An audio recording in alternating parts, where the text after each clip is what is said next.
Soy Fernando Díaz Villanueva, hoy es 18 de febrero de 2019 y esto es La Contracrónica.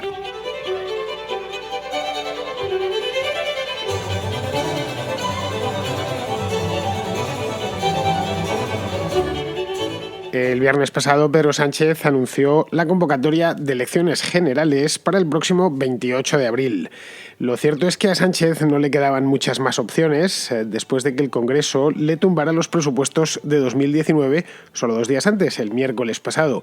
También había tenido que atravesar una semana bastante horrible, al menos para sus intereses, durante los días previos a que presentase el proyecto de presupuestos, que al final pues se quedó en nada, porque ni ha pasado ni por supuesto ya podrá volver a pasar por el Congreso.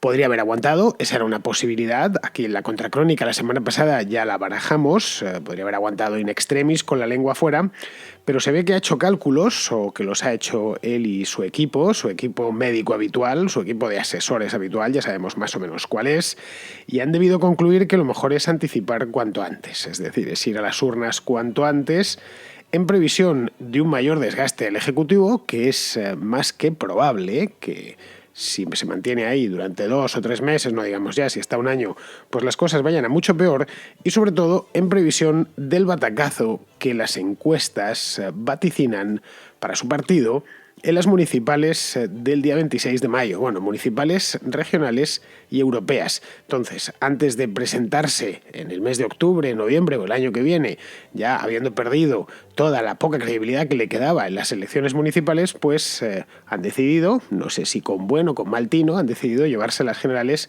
un mes antes, de hecho, algo menos de un mes antes. Bien, esa es la razón por la que no han hecho coincidir ambos comicios. Quieren amortiguar el golpe, un golpe que tal vez no se produzca, no lo olvidemos, y nos aboque a una reedición del bloqueo político del año 2016.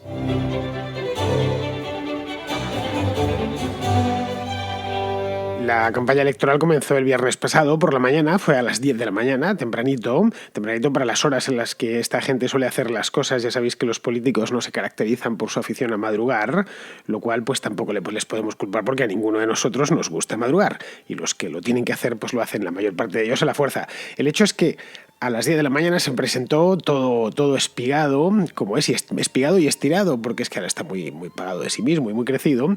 Se presentó en Moncloa y dio un mitin, básicamente. De hecho, la culpa de todo al Partido Popular y a Ciudadanos. Me parece curioso porque no citó en ningún momento que realmente se veía obligado a convocar elecciones, porque los que le habían agupado hasta la presidencia del gobierno solo unos meses antes se negaban a seguir sosteniéndole. Eran los únicos responsables, pero no.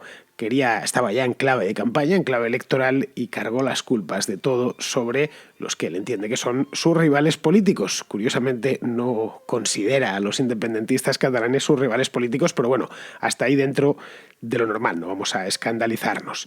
Bien, tras meses, varios meses, porque es que esto no empezó ayer ni la semana pasada, yo creo que el desgaste de Pedro Sánchez viene tranquilamente, esto es un hecho desde el mes de septiembre. Al final ha hecho lo único que podía hacer, esa es la realidad. Podía haberlo retrasado un poquito más, podía haber esperado, tenía muy pocas, las ventanas de oportunidad se le habían ido cerrando, mejor dicho, se las había ido cerrando él. Desde que estalló el escándalo del doctorado, esto fue en septiembre, nada más volver de vacaciones de verano, pues había ido renqueando. Eso es lo cierto, y no olvidemos que en el mes de septiembre, llevaba pues eso, justo 3 meses en el poder, y quizá aquel debió ser la fecha adecuada. Muchos ahora lo están recordando, diciendo que quizás si hubiese convocado a principios de septiembre, pues se hubiese ahorrado unos cuantos disgustos. Pero bueno, el hecho es que ha llegado hasta el final del camino. No sé quién el otro día lo ilustraba bastante bien, creo que era Albert Rivera, decía aquello de: se acabó la escapada, señor Sánchez. Efectivamente, esto ha sido como una escapada en el Tour de Francia o en la Vuelta a España, el ciclista, ¿no?, que al final, después de literalmente deslomarse en el Angliru, pues llega al puerto, lo corona, pero ya pues no puede más, está agotado, y en la bajada del puerto el resto de los ciclistas, el pelotón, le alcanza y le pasan. Pues la metáfora estaba la verdad muy bien traída. Bien, ¿qué nos espera? Pues nos esperan 3 meses y medio intensivos de política. ¿Por qué? Pues porque esta campaña electoral que comenzó el viernes pasado se promete larguísima. Se promete hasta las elecciones del 26 de mayo. Ojo, estamos a 18 de febrero. Son 3 meses y medio intensivos de politiqueo a todas horas, con los partidos en boga de ariete, tratando de evitar el desastre, porque de estas elecciones depende muchísimo. Dependen varios liderazgos, no solo el de Pedro Sánchez. Aunque aquí Pedro Sánchez parece es como el don de teflón, que no se quema, que todo le resbala. Es decir, podría seguir perdiendo estas elecciones y estoy convencido, a no ser que en su partido ya lo despeguen con una espátula, estoy convencido que tendría la cara dura de pasar a la oposición sin ningún problema, como si nada hubiese sucedido. Pero bueno, el liderazgo se lo juega Albert Rivera, por supuesto, y se lo juega especialmente Pablo Casado. Es decir, que van a ir a por todas, como ya he dicho, en boga de ariete, ya como locos, con el tipo en la galera tocando el tambor a toda velocidad. Bien, con la excepción de Vox, que es el último invitado a esta fiesta, un invitado inesperado hasta hace cosa de 2 meses, que bueno, es un partido que acaba de resucitar, resucitó tras las elecciones andaluzas y no parece que vaya a volver a la tumba, eso es la verdad. Pues con la excepción de Vox, al resto de partidos, esto de las elecciones el 28 de abril les venía entre mal y muy mal. Esto de hacer unas elecciones anticipadas. ¿Por qué? Pues vamos a ir ahora como si esto fuese una margarita, o mejor, una cebolla, ya que estamos hoy en plan metafóricos, una cebolla, vamos a ir quitándole las capas. ¿Por qué al Partido Popular le venía mal, y le viene de hecho mal, que las elecciones se celebren el 28 de abril y no dentro de 6 meses o incluso, diría, dentro de un año? Pues le viene mal porque el liderazgo de Pablo Casado aún no ha terminado de fraguar, digamos que está fresco. Ya sabéis, cuando un albañil acaba de terminar de aplicar el cemento, si eso no ha fraguado bien, la casa se puede venir abajo. Así que lleva muy poquito tiempo, lleva apenas 7 meses al frente del partido, que es demasiado poco tiempo para ponerlo todo en orden y a su gusto. A pesar de que Pablo Casado se ha apresurado en hacerlo, creo que le han metido un par de goles, 2 o 3 como mínimo, y sospecho que se los ha metido José María Aznar, pero bueno, no toca hoy hablar de Pablo Casado ni del Partido Popular, pero bueno, en Casado se junta además la falta de experiencia, que parecerá una tontería, pero en estas lides es importante. Esto es como ir a la guerra. Aquello de la diplomacia es la guerra por otras vías, pues la política esencialmente es lo mismo y unas elecciones son la gran batalla. Es decir, este hombre hasta julio del año pasado era un simple diputado raso, cuyo futuro en política estaba más que comprometido. Ya os comenté aquí que había llegado hasta mis oídos hace unos meses que andaba buscando trabajo por Madrid entregando currículums. Así que, bien, y me lo creo además, porque el PP sorayesco no iba a ser demasiado... No iba a tener piedad con él. En el momento en que fuesen a elecciones iban a sacarle de las listas, así que es normal que ya en 2018 anduviese buscándose las castañas para el día de mañana. Luego todo dio un vuelco inesperado y consiguió hacerse con la presidencia del partido, además en buena lid, en unas elecciones primarias que las ganó con bastante autoridad y contra todo pronóstico. Bien, tenemos a un Pablo Casado que ha pasado el examen de Andalucía, pero es que lo ha pasado por los pelos. Y solo gracias a la subida de Ciudadanos y a la irrupción de Vox. Y eso les permitió hacerse con la Junta, como bien pudimos ver, pues hace solo un mes que Moreno Bonilla tomó posesión. Esto en lo que corresponde al Partido Popular. Como veis, es perfectamente razonable que no estén demasiado ilusionados, yo diría que nada ilusionados, con el hecho de tener que ir a elecciones tan pronto como el 28 de abril, que es dentro de nada. Para Ciudadanos tampoco es el mejor momento. Os preguntaréis por qué. Están, según dicen las encuestas, y su momento dulce. Es el partido del futuro, ¿no? Por lo menos en lo que es el centro y el centro-derecha. Las encuestas le tratan muy bien. No hay encuesta que se haya publicado, no ya las del CIS. Bueno, las del CIS no le tratan tan bien porque esas son unos sondeos un tanto fantasiosos, los del inefable Tezanos. Pero el resto sí les están poniendo como el partido revelación tanto para las municipales como para unas hipotéticas nacionales que ya no son hipotéticas estas elecciones generales. Pero bueno. Pero es que los de Rivera querían antes pasar por la tripleta municipal, regional y autonómica. No querían ir de cabeza a las generales. No olvidemos que Ciudadanos no es un partido nuevo, pero es casi nuevo. Ellos entraron en los ayuntamientos bien, en Cataluña llevan ya más años, 10 años, pero más allá de Cataluña, cuando se estrenaron fue en 2015, hace solo 4 años, y no tomaron responsabilidades de gobierno en prácticamente ningún sitio.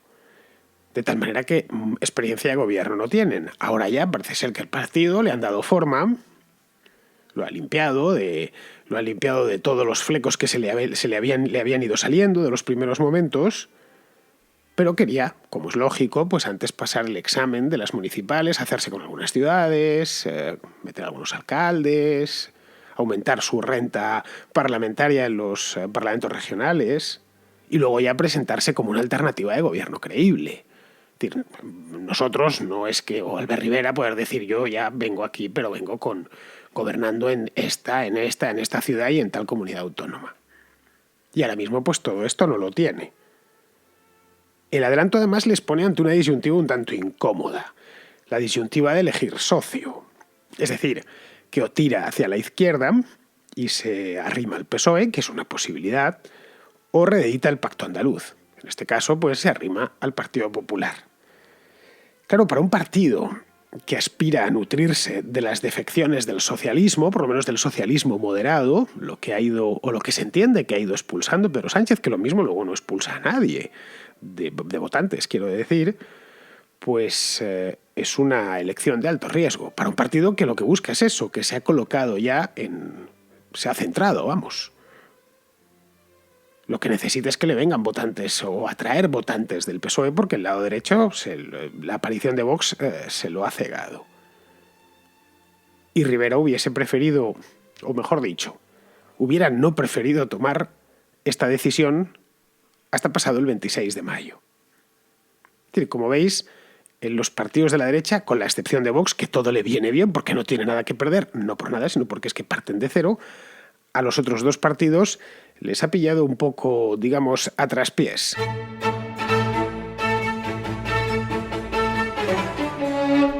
En la izquierda el panorama es similar. Podemos, como bien sabemos todos, atraviesa una crisis que en ciertos aspectos podría decirse que es terminal. A Iglesias le han crecido los enanos y no ya es que le hayan crecido dentro de su propio circo, sino que es que se están montando circos por su cuenta. Casi cada semana vemos uno nuevo. Yo ya no sé ni cuántas candidaturas expodemitas hay. En Madrid por lo menos hay 2, aparte de la oficial. Luego han ido apareciendo por todos los rincones de España. Es decir, no es solo ya la traición de Errejón y Carmena, que como ha sucedido en Madrid, pues en toda España se habla de ella. Es que Izquierda Unida quiere crear una plataforma paralela también. Esto nos enteramos este fin de semana. Y las confluencias regionales abandonan el barco a toda velocidad. Esto también estamos teniendo ocasión de verlo durante estos días. La semana pasada, creo que fue el viernes pasado, lo anunciaron los gallegos, estos de En Marea, estos que tienen un logotipo que parece el de Cervezas Mau. Bueno, lo que pasa es que de color azul y no de color rojo. En serio, la M es prácticamente igual. No sé si a los del grupo Mau San Miguel esto les parecerá bien, pero bueno, el hecho es que lo que pasa es que creo que Mau no se bebe mucho en Galicia. Esa es la razón. Pero bueno, dejando ese detalle al margen, estos tipos ya han dicho que de presentarse con Podemos ni hablar, que van por su cuenta. Y algo me dice que no van a ser los últimos. No han sido los primeros y no van a ser los últimos. Es decir, que Iglesias ha pasado de ser un activo electoral a convertirse en un pasivo bastante oneroso. Pasivo electoral. Básicamente huyen de él. O al menos así lo ven los que hasta ayer eran sus compañeros de viaje. En el asalto a los cielos que anunciaban hace años y que nunca se produjo. De manera que, puestos ya en este lugar y en la situación que se encuentran, repito, a mediados de febrero, no sé cómo estarán dentro de un mes, de no mediar un milagro, que por supuesto puede mediar, los milagros en política sí existen, ahí tenemos a Pedro Sánchez, y existen más veces de lo que pensamos, pues de no mediar un milagro, Podemos va a perder buena parte de los 5 millones de sufragios que obtuvo esta coalición en el año 2016. 5 millones justos, o sea, 5.020.000 o 5.030.000. Sumando todas las confluencias, obviamente, que si el Cataluña en Común, que si los de En Marea, que si los de Compromís, los valencianos, etc. Obtuvieron 70 escaños y 5 millones de votos. Aquí la incógnita es saber dónde irán esos votos que Pablo Iglesias, o mejor dicho, que Podemos va a perder. No sabemos ni cuántos ni en qué dirección van a ir. Se da por seguro que se van a ir todos al PSOE. Indiscutiblemente, una parte volverá. Digo volverá porque es que una parte de los votos de Podemos venía directamente del PSOE. Cuando un partido nace en España, con una demografía tan raquítica como la nuestra, no es que el censo crezca mucho de elección a elección. Es decir, los partidos tienen que canibalizarse entre ellos, canibalizar el voto. Y Podemos se nutrió en buena medida de lo que había salido del PSOE. Pero no todos van a volver al PSOE, entre otras cosas porque no todos venían del PSOE.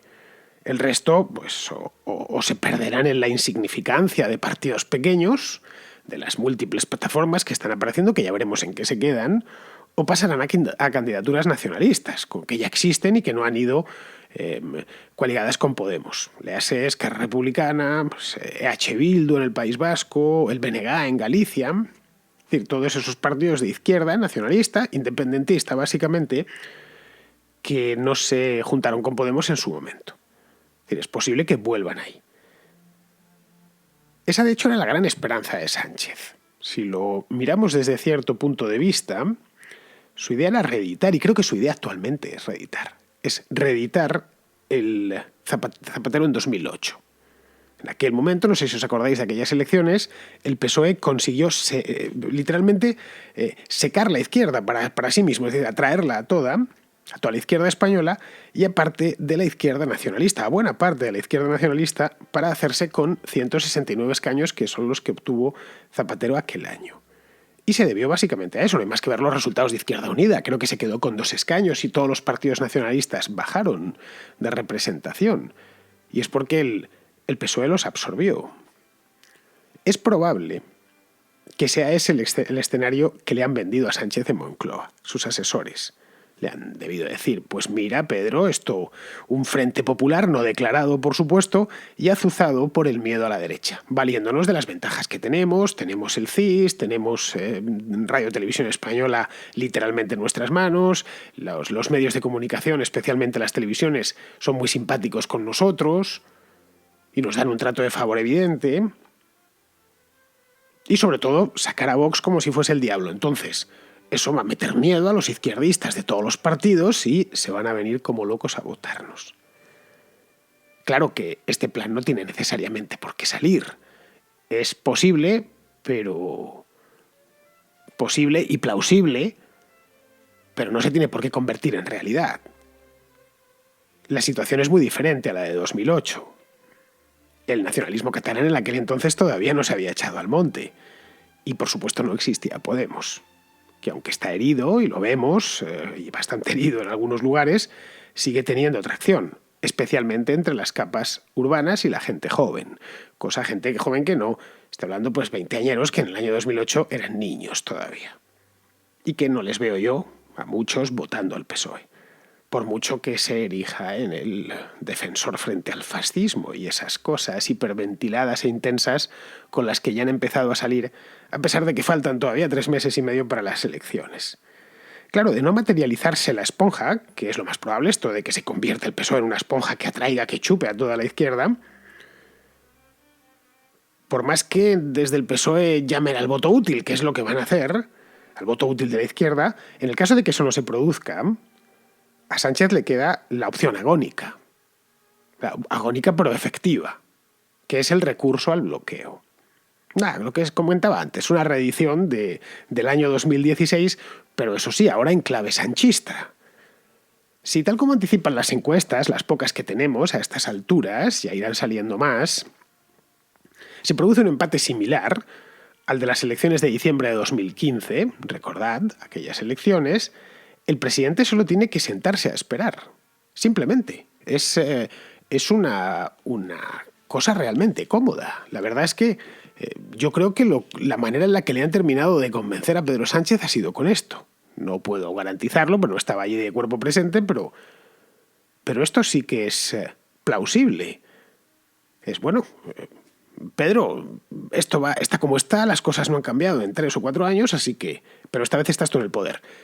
Con pocas elecciones saldrá un empate, te beneficiarás de estar en el gobierno pero esta vez tú no estás en la oposición, estás sentado en la Moncloa, que es un lugar mucho más confortable para aguardar acontecimientos, muchísimo más confortable que la oposición. Ya sabéis eso, creo que lo decía Giulio Andreotti, el poder desgasta, sí, pero desgasta al que no lo tiene. El último bloqueo se demoró 10 meses, desde la constitución de las Cortes, que eso fue a principios de enero, hasta la investidura de Rajoy, que fue a finales de octubre, creo que el 29 o el 30 de octubre de aquel año. Os lo recuerdo bien porque es que la contracrónica nació durante esos meses, en pleno bloqueo. Podría repetirse idéntica situación, pero claro, como con Pedro Sánchez como don Tancredo. Bastaría con que... Pues mira, bastaría con que en el Congreso ninguno de los dos bloques obtuviese una mayoría clara para investir a su candidato, para que nos viésemos abocados a un escenario que por lo demás nos es ya bastante familiar y que solo podría terminar en la repetición de las elecciones en algún momento de finales de este año o de principios del próximo. Para entonces, Sánchez habría ganado un tiempo precioso y además se ofrecería como el bálsamo contra la inestabilidad. De hecho, ya se está ofreciendo. Lo comentaba, creo que fue este sábado. Decía, no, yo soy la estabilidad y la tranquilidad frente a los extremismos. Que es exactamente lo mismo que hizo Rajoy hace 3 años, clavado. Recordemos que la jugada le salió de perlas, ¿eh? Gobernó de matute casi un año y la segunda convocatoria le hizo ganar votos y escaños, bastantes además. Bueno, lo suficientes como para que ni el PSOE ni ningún otro partido se atreviesen a reñirle la investidura, o casi ningún otro partido. Dijeron, bueno, esto es lo que hay, votaremos que no, pero es que ha ganado las elecciones 2 veces seguidas y en las segundas ha ganado. Es el único partido, casi el único partido que ha ganado votos.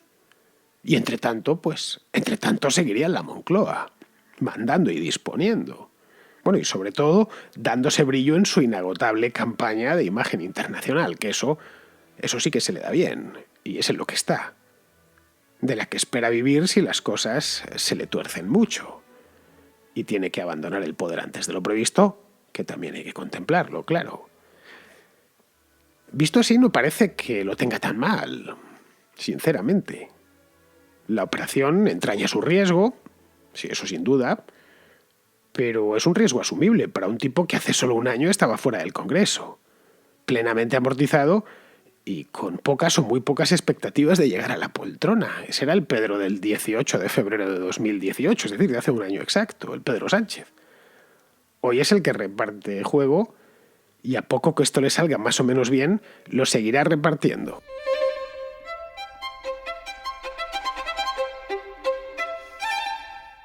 Vamos con las preguntas de los oyentes, que como bien sabéis son la mejor parte del programa, lo que le da sentido a este programa. Vamos a empezar con Nico, que es un oyente argentino, que tiene una cuestión sobre el protagonista del programa de hoy, sobre Pedro Sánchez. Buen día, Fernando. Te llamo desde Buenos Aires para hacerte una consulta. Ayer finalmente Sánchez convocó elecciones para fines de abril y te quería preguntar por qué crees que los separatistas catalanes decidieron no votar el presupuesto, aun sabiendo que esto podía hacer caer el gobierno socialista. Pregunto porque hay algunas encuestas que dicen que los partidos de derecha podrían alcanzar la mayoría y en un eventual gobierno de Ciudadanos, PP y Vox, los reclamos de los separatistas serían completamente ignorados. Entonces no entiendo por qué lo hicieron. Vos coincidís con Sánchez cuando dijo que a ellos les convenía rechazar los presupuestos para poder seguir prolongando el conflicto catalán. Y en base a esto, bueno, la segunda pregunta es ¿qué crees que va a terminar pasando? ¿Pensás que va a seguir la tendencia y los partidos de derecha van a seguir creciendo y terminarán ganando?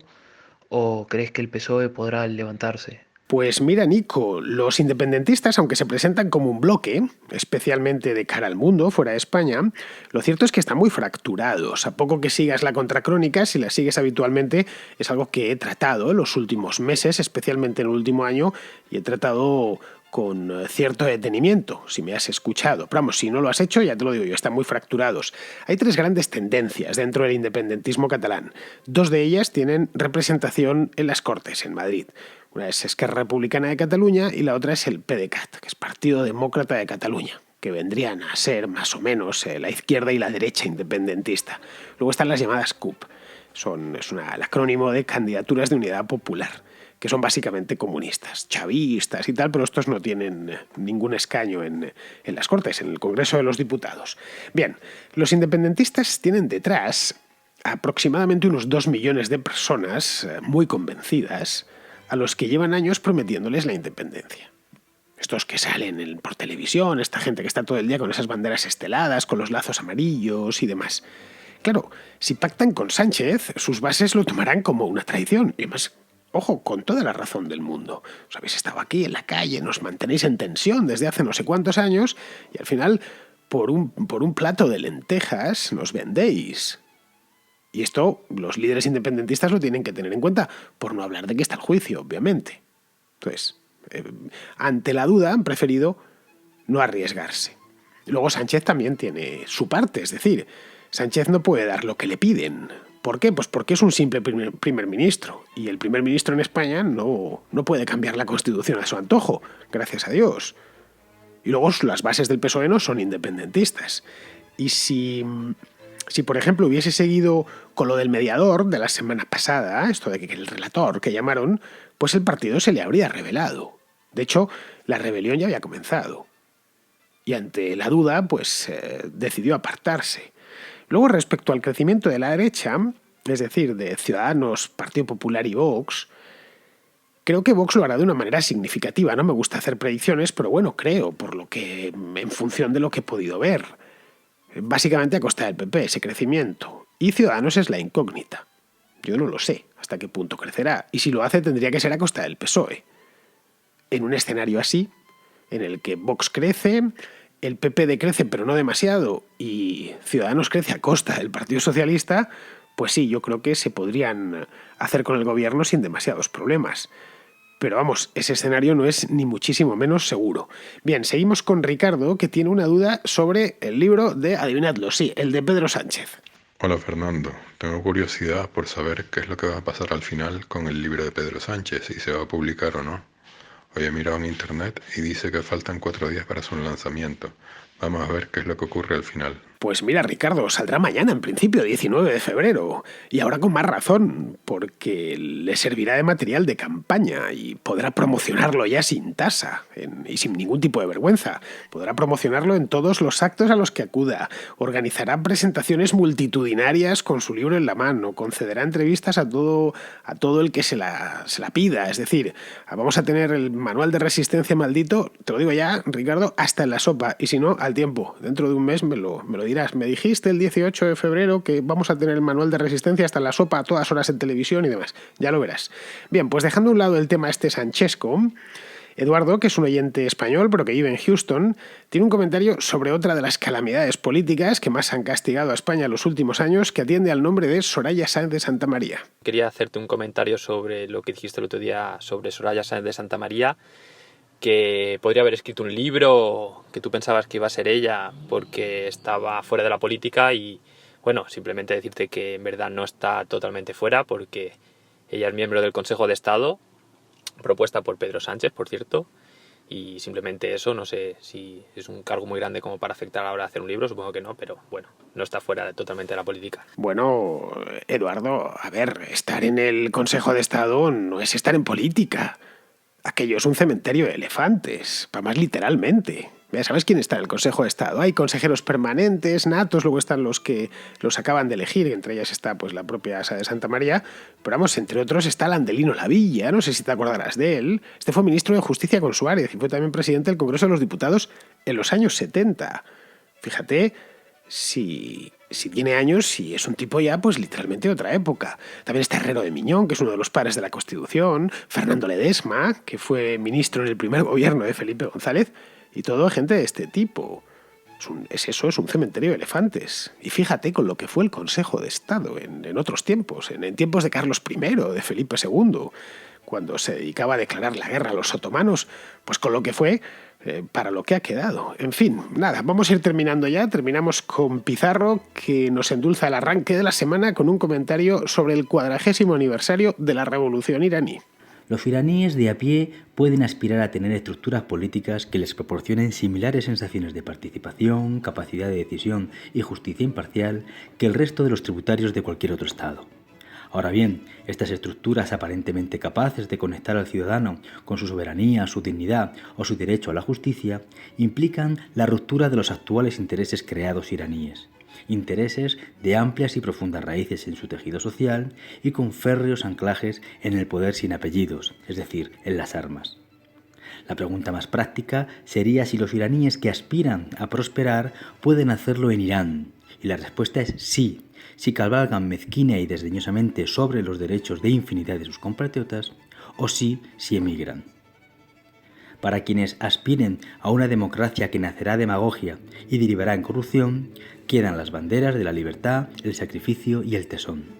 Un cordial saludo de Pizar. Antes de irme, una notita de redacción. Mañana no habrá contracrónica, no por nada, sino porque no estoy en Madrid y no tendré manera humana de hacerlo. Pero vamos, el miércoles estoy de vuelta. Así que, queridos amigos, hasta el miércoles.